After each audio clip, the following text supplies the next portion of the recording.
Hello, everybody. We're going to take a look at multiplication with rational expressions or multiplying fractions with variables. Um, so this is Unit 2.3c at WAMAP, and these are the problems I'm going to look at. M squared over 12n times 4n cubed over 5m. And the second one is n squared over 12n cubed times 3n squared over 4m. Okay. So I've got them here on my tablet, and what I'm going to do and what I recommend doing is expanding everything out so that it's easier to simplify that way. And we're going to be looking for things we can cancel out from the top and bottom. So since we're multiplying these together, we can write them all out as one big fraction over here, multiplying all of the elements together and the denominator elements together. But we're going to also expand these out and do a prime factorization here on the 12 and just sort of make it all happen at once. So m squared, let's start with this first one. M squared can be written as m times m, right? Let's get a big long line here. And then 4n cubed can be written as, okay, so first of all, let's do prime factorization of 4. These are all being multiplied together, so we have 2 times 2. And then n cubed, n to the third power. This is n times n times n. And these are all being multiplied together. Okay, and so we basically have these broken down to units. M times 2 times 2 times n times n times n. So this is sort of written in an abbreviated form here. And hopefully you'll see why I'm doing it this way in just a minute. Okay, let's do a prime factorization of 12. And I guess I could have written this one out, 2 times 2 for the 4. And 12 can be 2 and 6, and then 2 and 3. So let's put 2 times 2 times 3 times n, right? This is 12n. So 2 times 2 times 3 times n, and then 5 is prime, so nothing to do there, just times 5, and times m. And so now it's going to be pretty easy to play Go Fish or just to cancel out like terms. So anything that matches in the top and the bottom you can remove. So there's a 2 in the bottom and a, oops, sure was, now it's gone. I don't know, this thing's been acting up a little. 2 in the bottom and a 2 in the top. There's another 2 in the bottom, another 2 in the top. There is a 3 in the bottom, but no 3 in the top. There's an n in the bottom and an n in the top. 5 in the bottom, but no 5 in the top. And then there's an m in the bottom and an m in the top. So I think that takes care of everything. We've got just m's and n's left on the top and no more m's or n's in the bottom, okay? So what we have to do is collect up those pieces that are left, this m times n times n, and then in the bottom, in the denominator, we have 3 times 5. So no variables survived. So if we write these out in mathematical shorthand, m times n, let's just write it out here once, m, oops, so I guess this is m times n over 3 times 5, right? And so to take the product of these numbers, this is equal to m n squared, right? M times n squared or mn squared. We don't really have to put in a multiplication symbol because the variables are different. So we know that they are not the same number, but this is always m times n.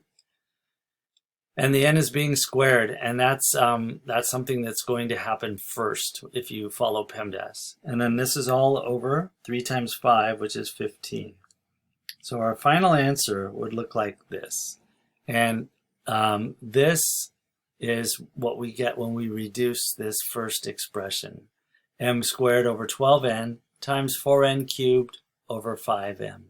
And basically we are just applying these rules. So if we expand it out, it makes it a little bit easier.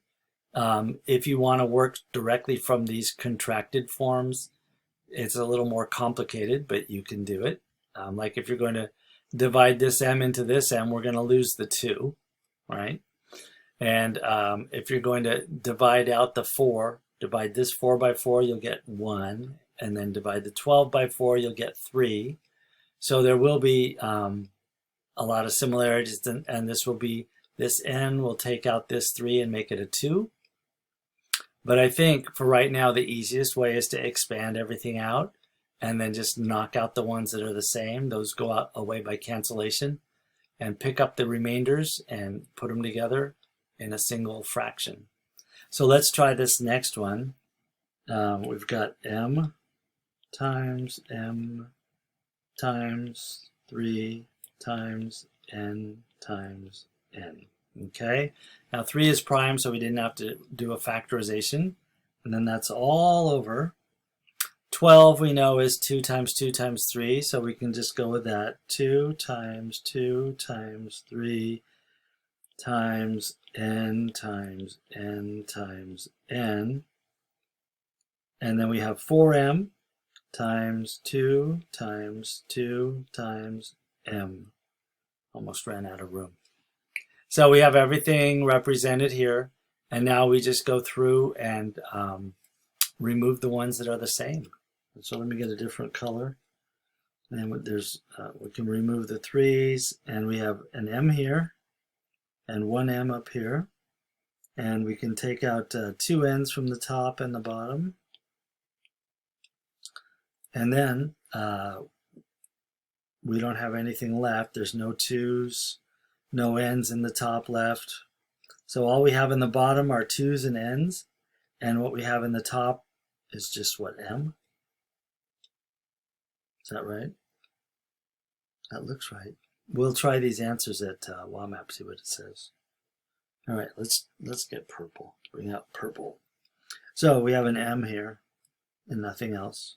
And we have a 2 and a 2 and an n and a 2 and a 2.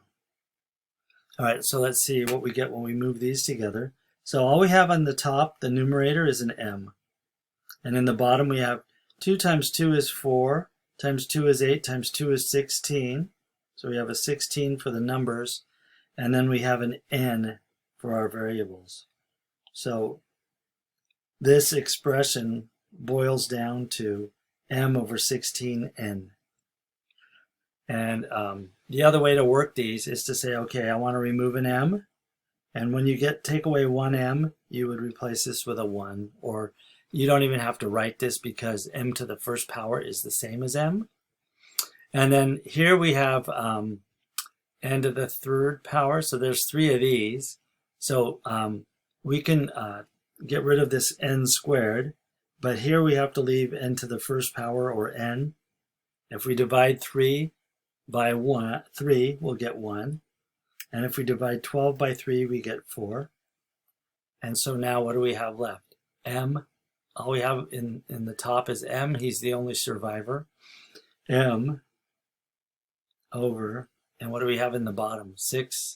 4n times 4. So 4n times 4 is going to be 16n. So there's different ways to do it.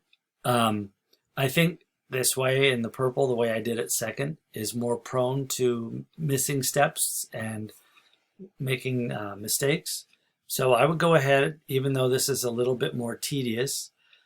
You probably won't have any powers bigger than a third power or second power at WAMAP. And you'll get used to recognizing this type of problem. So I would go ahead and try to write these out this way, and it will get you used to canceling out fractions. So give that a try. Try to work a couple of similar problems and be in shape for the homework when it comes. All right, good luck, and message me if you get stuck.